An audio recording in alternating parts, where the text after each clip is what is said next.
서로 인사했지만 다시 한번 인사합니다. 새벽을 깨우며 승리합시다. 이렇게 인사하겠습니다. 새벽을 깨우며 승리합시다.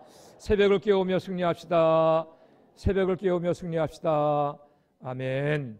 아멘. 쑥스럽게 웃는 분들이 계시지만 그분들도 열심으로 새벽기도에 나오시리라 그렇게 기대하겠습니다.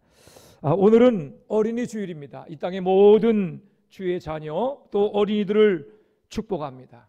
금요일 날 심야 기도를 마치고 이제 나오는데 밤 10시 15분이었습니다. 그런데도 1층 하늘터에서 아이들 부모님을 따라왔다가 그 시간에 하늘터서 뛰노는 아이들의 웃음소리를 들었습니다.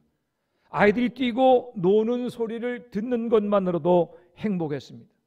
아이들의 웃음소리, 뛰노는 소리, 제잘거리는 소리가 그치지 않는 가정, 그치지 않는 교회가 행복한 교회이며 소망이 있는 교회인 줄로 믿습니다. 모든 부모들의 한결같은 소원은 물어보지 않아도 자녀들의 행복한 삶입니다. 다 그렇죠? 자녀들이 행복하게 살기를 원합니다. 어디 있든지 무엇하든지 자기가 맡은 일을 잘 감당하며 신앙생활 잘하며 행복하게 살았으면 좋겠습니다. 그것이 모든 부모들의 소원입니다. 성경이 말하고 있는 자녀 교육의 결과도 자녀의 행복입니다. 오늘 우리가 읽은 본문에서 모세는 하나님이 우리 인생에게 약속하시는 복의 내용이 무엇인가를 정의하고 있습니다. 복이란 무엇인가를 물어보게 되면 사람의 생각에 따라 각기 다릅니다만 성경은 모세를 통해서 복을 이렇게 정의합니다. 2절에서는 복을 내 날이 장구하게 되는 것이다 말하고 있고요. 3절에서는 복을 크게 번성하는 것이다 이렇게 말하고 있습니다.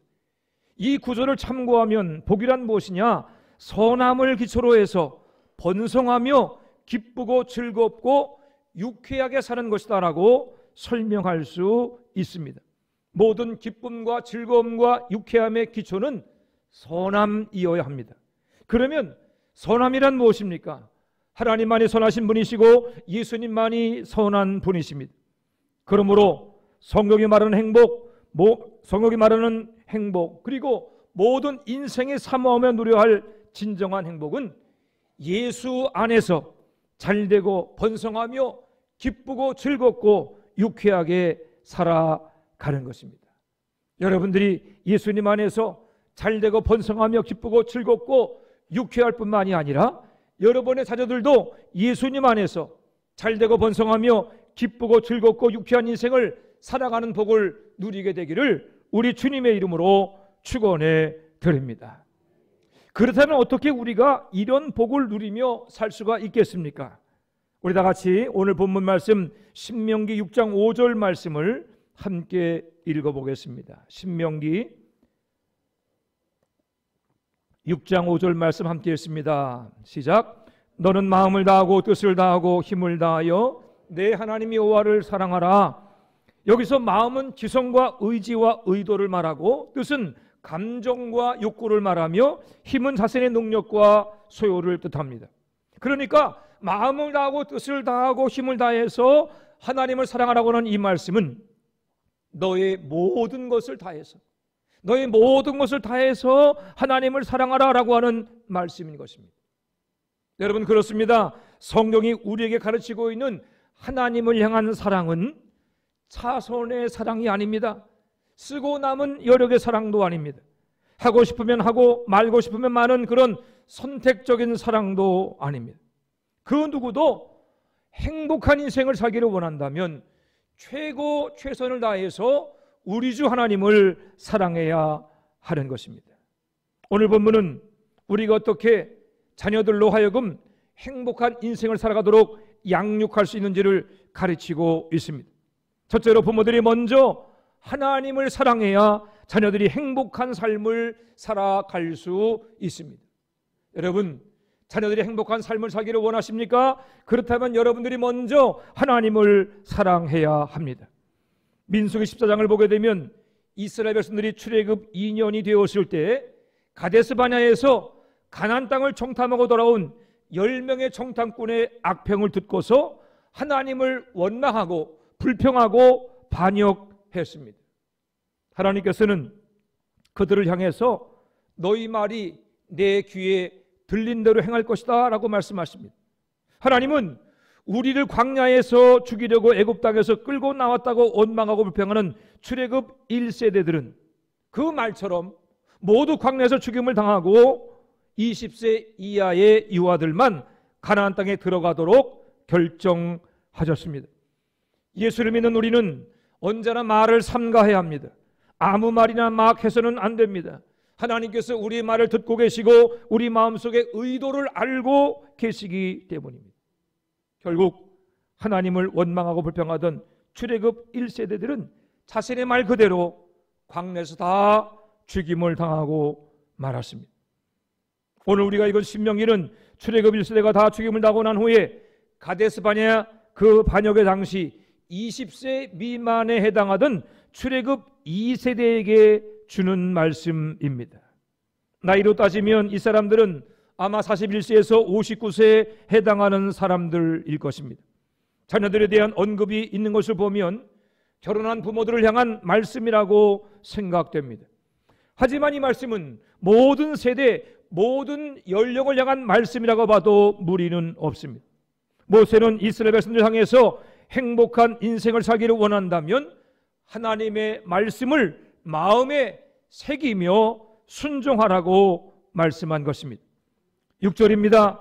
오늘 내가 내게 명하는 이 말씀을 너는 마음에 새기고, 여기서 마음에 새긴다고 하는 이 단어의 뜻에는 무엇이 끊임없이 일어나다, 무엇이 되어진다라고 하는 뜻이 있습니다. 이 단어의 의미를 어떻게 설명할까 생각하던 중에 문득 옛날에 사용하던 카바이트가 생각났습니다. 여러분, 예전에 전기가 귀하던 시절에 밤에 불을 밝히기 위해서는 카바이트로 불을 사용한 적이 있습니다. 카바이트 조각을 통에 넣고 거기에 물을 부으면 거기서 아세틸렌 가스가 발생하게 되는데, 거기에 불을 붙이게 되면 슉 하는 소리와 함께 불이 붙어서 어둠을 밝히는 조명으로 사용되었습니다. 모르시나요? 아시죠? 가만히 계시길래 혹시 모르나. 카바이트 불빛, 그죠? 포장마차에서 많이 사용하던 그런 불입니다. 카바이트에 물을 부으면 아세틸렌 가스가 계속해서 일어나는 것처럼 하나님 말씀이 우리 마음속에서 계속해서 끊임없이 일어나는 것, 그래서 말씀의 능력으로 세상의 어둠을 밝히고 선과 악, 하나님께서 원하시는 일과 원치 않는 일을 분별하며 살아가는 것이 바로 하나님의 말씀을 마음에 새긴다라고 하는 뜻인 것입니다. 이렇게 하나님의 말씀을 마음에 새기기 위해서 해야 할 일이 있습니다. 우리 다시 한번 신명기 6장 8절로 9절 말씀을 읽어보겠습니다. 신명기 6장 8절로 9절입니다. 시작. 너는 또 그것을 내 손목에 메어 기호를 삼으며 내 미간에 붙여 표로 삼고 내 집 문설주와 바깥문에 기록할지니라. 아멘. 경건한 유대인들은 이 말씀을 지키기 위해서 양피지의 쉐마, 이 말씀을 기록한 후에 조그만 가죽 박스에 담아서 이마와 손목에 묶었는데 이것을 테필린이라고 부르고 있습니다. 테필린을 미간에 매는 것은 생각이 하나님 말씀의 지배를 받기 위한 것이며, 손목에 매는 것은 행동이 하나님 말씀의 통제를 받기 위해서 그렇게 한 것입니다. 또한 유대인의 집 대문 오른쪽 기둥에는 메주자라고 하는 통을 붙여 놓습니다.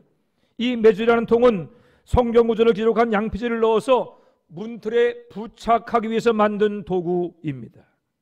그래서 하나님 말씀을 문설주와 바깥문에 기록하라고 하는 그 말씀에 순종하고 실행하기 위해서 이러한 도구를 만들어서 문틀에 그것을 붙이는 것입니다. 유대인들은 집에 들어갈 때나 나올 때 메주자에다 손을 대고 그 손을 자신의 입술에 갖다 댑니다. 그렇게 항상 하나님 말씀을 생각하고 그 말씀의 영향력 아래 살기는 원하는 마음으로 그런 일들을 반복하다 보니까 어느새 말씀이 삶의 일부가 된 것입니다. 사랑하는 여러분, 우리가 어떻게 약한 세상에서 하나님을 사랑하는 삶을 살아갈 수가 있겠습니까? 하나님을 사랑하려면 하나님 말씀을 마음에 새기고 그 말씀에 순종하는 삶을 살아가야 합니다. 하나님 말씀이 내 마음속에 끊임없이 솟아오른다고 하는 이것은 저절로 되는 것이 아니라 하나님 말씀을 배우는 것에, 묵상하는 것을 의식적으로 반복한 결과입니다. 수십 년 예배당을 왔다 갔다 할지라도 의식적으로 하나님 말씀을 마음에 매는 훈련을 반복하지 않으면 말씀에 순종하는 삶을 살 수 없습니다. 유대인들이 테필린을 미간과 손목에 묶고 메주자를 문틀에 붙이는 형식을 통해서 하나님 말씀에 순종하는 훈련을 한 것처럼 우리도 날마다 주의 말씀을 묵상하고 읽고 또 그렇게 하나님 말씀에 나를 묶는 훈련을 반복해야 하는 것입니다. 우리가 모이기를 힘쓰고 기도에 힘써야 하는 이유가 바로 거기에 있습니다. 우리는 악한 본성을 가지고 있습니다. 서 있으면 앉고 싶고 앉으면 눕고 싶고 누우면 자고 싶습니다. 말씀에 순종하고 예배하는 일에 본성적으로 우호적인 사람은 아무도 없습니다. 여러분, 금요기도의 시간이 오면 벌떡 일어나서 기도에 가야지 그러고 나오십니까? 어떠세요? 그러시면 너무나 감사하죠. 그런데 한 번쯤은요, 오늘 좀 쉬면 안 될까? 그런 생각들을 다 하게 됩니다. 새벽기도 시간에 알람을 맞춰 놓았는데 알람소 들으면서 저 멀리 들리는 자장가처럼 그냥 끄고 잘까? 그렇게 유혹을 받다가도 그 소리를 듣고 일어나는 것이 바로 우리들입니다. 주일 공동 식사를 마치고 교회에 모여서 이런저런 이야기를 나누고 있다가도 오후 예배 시간이 되면 2시 반이 되면 오후 예배 드리는 것보다 빨리 집에 가서 좀 더 쉬든지 일을 해야지. 그렇게 하면서 예배 자리를 떠나고 싶은 것이 우리 본래의 마음입니다. 하지만 하나님을 사랑하며 그 말씀을 마음에 새김으로 하나님의 복을 누리는 인생을 살기를 원한다면 본성을 따르지 말고 우리 안에 역사하시는 성령의 음성을 따라야 할 줄로 믿습니다. 쉬고 싶고 눕고 싶고 이만하면 되었다고 하는 육체 소리에 귀를 기울이지 않고 의식적으로 주님을 찾고 예배하는 자리를 찾아가야 하나님의 복을 누리는 인생을 살게 되는 것입니다. 홍순근 권사님, 홍 권사님 자매가 이사를 가시고 나서 이제 누가 교회 마당과 화단을 가꿀까 그렇게 걱정을 했는데 어느새 마당에 풀을 뽑고 또 화단을 정리하는 분들이 여러분 계십니다. 날씨가 덥고 햇볕이 따가워서 힘들고 어려울 만도 한데 그분들의 모습에는 조금도 어두운 그늘이 없습니다. 항상 웃는 모습, 그리고 얼굴이 환한 얼굴입니다. 오늘날 새벽기도를 마치고 제가 새벽기도 후에 아침 운동을 마치고 교회 마당에 들어오는데 벌써 그 아침에 마당에 오셔서 풀을 뽑는 권사님이 계셨습니다. 그 권사님께 제가 물었습니다. 권사님, 이 아침에 이렇게 일찍 오셔서 풀을 뽑는데 힘들지 않으세요? 그러자 그 권사님이 활짝 웃으며 대답합니다. 목사님, 삼위일체 하나님이 나와 함께 계시는데 뭐가 힘이 듭니까? 그렇게 대답을 하셨습니다. 그 권사님 신방을 가보면 그 집에 온통 성경 구절입니다. 서툰 글씨로 성경 구절을 써서 여기도 붙이고 저기도 붙이고 화병에도 붙이고 대문에도 붙이고 사방에 성경 구절을 붙여 놓았습니다. 유대인들이 테필린과 메주자를 그렇게 하는 것처럼 그렇게 권사님 가정에도 온통 테필린과 메주자 같은 성경 구절이 붙어 있습니다. 그걸 보면서 그 권사님이 얼마나 하나님을 사랑하는지 알 수 있습니다. 그것이 바로 하나님 말씀을 마음에 새긴다는 의미이며 그렇게 하나님 말씀을 마음에 새길 때 언제 어디서나 하나님 말씀에 순종하는 삶을 살게 되는 것입니다. 저는 모든 성도들이 하나님 말씀을 마음에 새기고 순종하는 훈련을 쉬지 않고 하게 되기를 바랍니다. 그리함으로 하나님 말씀이 끊임없이 우리 마음속에 솟아올라오므로 하나님을 사랑하는 가장 복된 인생을 살게 될 수 있기를 우리 주님의 이름으로 축원해 드립니다. 두 번째로 자녀들에게 하나님 말씀을 가르쳐야 자녀들이 행복한 인생을 살 수 있습니다. 모세는 이스라엘 백성들에게 너희가 행복한 인생을 살려면 하나님을 사랑하라, 하나님을 사랑하기 위해서 하나님 말씀을 마음에 새기고 순종하라고 명령합니다. 그런데 모세의 명령은 거기서 끝나지 않습니다. 모세는 부모 세대들을 향해서 너희가 진정으로 하나님을 사랑한다면 너희의 자녀들에게도 하나님의 말씀을 가르쳐야 한다라고 명령하고 있습니다. 이 말씀을 뒤집어 말하면 자녀들에게 하나님 말씀을 가르치지 않는다면 그것은 하나님을 사랑하는 것이 아니라고 하는 그런 뜻입니다. 하나님 말씀을 가르치지 않고는 너희 부모는 물론 자녀들도 가장 행복한 인생을 살 수 없게 된다는 것입니다. 모세는 우리에게 어떻게 하나님 말씀을 가르치라고 말하고 있습니까? 7절 말씀입니다. 내 자녀들에게 부지런히 가르치며 집에 앉아 있을 때에든지 길을 갈 때에든지 누워 있을 때에든지 일어날 때에든지 이 말씀을 강론할 것이며, 부지런히 가르치라라고 했는데 이 부지런히 가르치라고 하는 히브리어 단어에는 갈다 또는 날카롭게 하다라고 하는 뜻이 있습니다. 이전에는 칼이나 농기구가 날이 무뎌지면 그것을 숫돌에 갈아서 사용했습니다. 부엌칼이 무뎌지면 숫돌을 가져다가 거기에 물을 약간 뿌리고 칼을 갈면 무뎌진 칼날이 다시 날카롭게 회복이 됩니다. 하나님 말씀을 부지런히 가르치라는 말은 칼에 날이 선 것처럼 말씀의 칼이 날카롭게 서 있을 수 있도록 주의 말씀을 늘 가르쳐야 한다는 것입니다. 누가 자녀들에게 하나님 말씀을 가르칩니까? 부모들이 가르쳐야 합니다. 그 이유는 부모들이 자녀들에게 하나님 말씀을 가르치는 그 과정을 통해서 자녀는 물론이거니와 부모들에게도 신앙의 유익이 있을 수 있기 때문입니다. 잠언 27장 17절을 공동 번역으로 읽어드립니다. 쇠는 쇠되고 갈아야 날이 서고 사람은 이웃과 비비되며 살아야 다듬어진다. 그런 말씀이 있습니다. 부모가 자녀에게 말씀을 반복해 가르치는데 그 방법이 강론입니다. 강론은 일방적인 교육이 아니라 쌍방간의 대화입니다. 일상적인 삶 속에서 이러쿵저러쿵 이야기를 나누는 것입니다. 그렇게 자연스럽게 자녀들과 하나님에 대한 이야기를 나누고 성경의 가르침을 나누다 보면 부모도 말씀의 날이 서고 자녀들도 말씀의 날이 서서 악한 마귀 유혹에 넘어지지 않고 영적인 전쟁에서 승리하는 삶을 살 수 있게 된다는 것입니다. 얼마 전에 미국에 있는 아들이 손주 손녀의 찬양하는 동영상을 보내왔습니다. 교회 한글학교에 다니고 있는데 그 한글학교에서 한글 찬송을 가르치면서 그 찬송을 외워오라라고 숙제를 내준 겁니다. 그랬더니 손자가 그 찬송을 외우느라고 열심히 따라 부르는데 그 오빠가 부르는 것을 동생도 따라하면서 그 오빠와 동생 다 손주 손녀가 찬송을 부르게 되었습니다. 그 찬송이 199장 나의 사랑하는 책, 그 찬송입니다. 기억하시죠? 나의 사랑하는 책.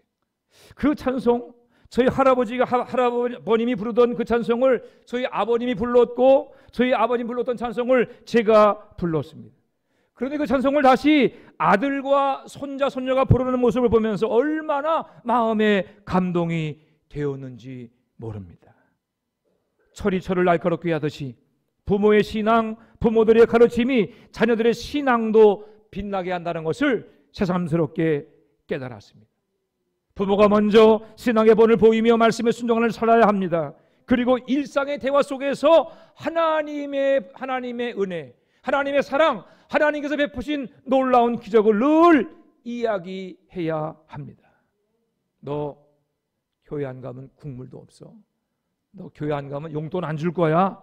그렇게 윽박 지르는 거 말고 부모가 겸손히 주님 앞에 무릎을 꿇고 믿음의 본을 보이며 일상에서 받은 은혜를 나누는 자연스러운 신앙의 대화를 통해서 자녀들의 마음에 믿음이 스며들고 자녀들의 신앙은 빛나게 될 수 있을 것입니다. 하지만 때로는 자녀를 가르칠 때 우리의 능력을 벗어나는 일들이 있을 수 있습니다. 예를 들면 포괄적 차별 금지법이 대표적인 것입니다. 포괄적 차별 금지.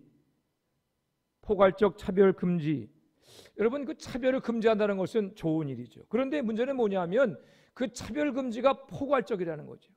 워낙 한도를 넓게 잡아놔서 거기 안에 우리도 알지 못하는 사이에 독소 조항이 들어가 있는데 일부 인권단체와 동성애 지지단체에서 법으로 만들려고 하는 포괄적 차별금지법이 그렇습니다. 법이 되기 전에는 찬성과 반대를 말할 수 있지만 법으로 정해지면 반대할 수 없습니다. 다른 법과 마찬가지로 반대하고 어기면 처벌을 받게 됩니다. 미국은 동성애는 물론이거니와 동성 결혼도 합법화가 되었습니다. 2015년 미국 대법원에서 동성 결혼, 남자와 남자, 여자와 여자의 결혼을 합법적으로 인정한 이후에 초등학교, 중학교, 고등학교에서도 동성 결혼을 정상적인 결혼으로 가르치고 있습니다. 지금 우리 미국의 연합감리교회도 동성애를 인정하는 문제로 인해서 교단이 갈라지고 있습니다. 우리 장로님 기도하신 중에도 그런 기도를 했지만 우리나라에도 동성애를 합법화하려는 시도들이 끊임없이 반복되고 있습니다. 지금은 교회가 연합해서 동성애의 파도로부터 우리나라의 가정을 지켜내고 있지만, 학교를 지켜내고 있지만 이것도 언제 무너질지 장담할 수 없습니다. 미국의 손자가 7살이라서 공립학교를 다니고 있습니다. 다행히 손자가 다니는 학교에서는 선생님이 여자분인데 연세가 많이 드신 분이라서 동성애에 대한 부분을 일체 언급하지 않는다고 합니다. 제 손자와 같은 나이의 자녀를 둔 부모들을 우리 아들이 교회에서 만났는데 그 자녀가 다니는 학교에서는 젊은 선생님이 남자와 남자 혹은 여자와 여자가 결혼하는 것이 합법적이다. 동성도 얼마든지 결혼하고 가정을 이룰 수 있다라고 하는 것을 공개적으로 가르치고 있다라고 하는 겁니다. 문제는 미국은 동성 결혼이 합법이기 때문에 동성 결혼을 가르치는 교사는 물론 자녀들에게 그것을 잘못된 것이다, 성경은 동성애를 인정하지 않는다, 이렇게 가르칠 수 없다는 겁니다. 만일에 그렇게 가르쳤다가는 자녀가 아무 생각 없이 선생님에게 우리 부모님이 동성 결혼은 불법이라고, 잘못된 거라고, 성경에 위배되는 것이라고 그렇게 말했어요라고 얘기했다가는 차별금지법을 위반한 것으로 법적인 처벌을 받을 수 있다라고 하는 것입니다. 그래서 저희 자녀들도 지금 고민하는 것은 이렇게 동성 결혼을 공개적으로 가르치는 이 학교들을 그냥 다니게 할까? 아니면 다른 학교로 옮길까? 그런 고민을 하고 있습니다. 여러분 아시다시피 자녀 교육에서 성교육이 얼마나 중요한지 모릅니다. 잘못 배우고 잘못 가르치면 아이들의 귀한 일생이 망가지게 됩니다. 성교육을 개방해야 하는 연령층이 점점 낮아지고 있습니다. 교회학교에서 성적인 문제를 다뤄하지만 여러 가지 어려운 점들이 많이 있습니다. 여러분도 부모로서 자녀들에게 성교육을 해야 되는데 그것이 그렇게 쉬운 일이 아닙니다. 그래서 이번에 가정의 달을 맞아서 우리 교회에서 5월 17일 저녁 또 5월 18일 오전에 한국가족보건협회 대표인 김지연 교수님을 모시고 성경적 가정교육 세미나를 개최합니다. 김지연 교수님은 2대 약대를 졸업했고 백석대에서 중독 상담학을 전공하고 두란노 바이블 칼리지에서 성교육을 담당하는 전문 강사로서 신앙에 참 좋은 집사님입니다. 저도 강의를 들어보았는데 아주 똑소리 납니다. 전문의식도 있고 신앙에 체험되어 있고 소명의식도 있는 그런 분입니다. 첫날 저녁에는 성경적 성가치관 교육의 핵심을 다룰 것입니다. 둘째 날 오전에는 포괄적 차별금지법과 그리스도인의 자세에 대한 것을 가르칠 것입니다. 누구나 들을 수 있습니다. 신앙에 관계없이 성적으로 혼탁한 세상에서 자녀들을 지켜내기 원하는 모든 부모들 다 오실 수 있습니다. 부모님과 함께 자녀들도 와야 합니다. 강의를 듣고 궁금한 점을 질문하는 형식으로 진행될 것입니다. 여러분께서 널리 광고하셔서 한 분이라도 더 참석할 수 있도록 해 주시기를 바랍니다. 무조건 동성애는 아니다 그렇게 말해서는 설득력이 없습니다. 무엇이 문제인가를 알아야 막을 수 있고 부모들이 먼저 배워야 자녀들을 가르칠 수 있습니다. 이번 강의를 통해서 이 악하고 음란한 세상에서 우리 가정을 어떻게 지켜낼 수 있고 오염된 성문화로부터 우리 자녀를 지켜낼 수 있는지에 대한 성경적인 가르침을 받을 수 있는 좋은 기회가 될 것입니다. 사랑하는 여러분, 자녀들이 행복하기를 원하신다면 부모들이 먼저 하나님 말씀을 마음에 새기고 그 말씀에 순종하는 삶을 살아야 합니다. 자녀를 위해서 기도할 뿐만 아니라 일상의 삶 속에서 하나님에 대한 이야기, 신앙의 이야기, 성경의 가르침을 나눌 수 있어야 합니다. 영적으로 보면 우리 모두는 한 가족입니다. 저는 우리 교회가 언제나 하나님 말씀과 받은 은혜를 나눌 수 있는 아름다운 공동체로 세워지기를 소망합니다. 우리 자녀들이 주님 안에서 기쁘고 즐겁고 유쾌한 인생을 살아가기를 기도합니다. 자녀들의 행복, 가정 행복은 주님 안에 있습니다. 바라기는 언제나 어디서나 하나님 말씀을 듣고 순종하고 가르침으로 하나님을 사랑하는 성도, 하나님의 복을 누리는 천국 같은 교회, 천국 같은 가정을 이룰 수 있기를 우리 주님의 이름으로 축원해 드립니다. 기도하겠습니다. 하나님 은혜와 사랑을 감사합니다. 5월 첫 주일 어린이날, 하나님 참으로 어린이주일 맞이해서 함께 주의 말씀을 나누게 하신 것을 감사합니다. 이 땅의 모든 자녀를 축복합니다. 주의 어린 생명들 주의 말씀 가운데 붙잡아 주시옵시고 하늘의 은혜와 땅의 복으로 충만히 채워주시옵시기를 간절히 바랐고 원합니다. 아버지 하나님, 원하옵는 것은 모든 부모 세대들이 주의 말씀으로, 아버지 하나님 참으로 주의 말씀을 붙잡게 도와주시옵시며 그 말씀에 순종할 뿐만이 아니라 하나님 말씀을 자녀들에게 잘 가르칠 수 있도록 주님께서 은혜를 도와주시기를 간절히 원합니다. 하나님, 그리함으로 말미암아 천국 같은 가정이 되게 도와주시고 천국 같은 교회가 되게 하여 주셔서 이 땅의 모든 죄악으로부터 우리의 자녀와 가정을 지켜나가는 우리 모든 성도들 되게 하여 주시옵소서. 주님 기도합니다. 주님께서 우리 모든 성도의 가정을 일일이 기억해 주시며 주님께서 아버지 하나님이여 지켜주시고 보호해 주셔서 이 약한 삶 가운데서 그리스도에서 복음을 증거하는 주님 그러한 천국의 지점으로 세우시고 축복하여 주시옵소서. 감사드리며 예수님의 이름으로 기도해 싸움나이다. 아멘.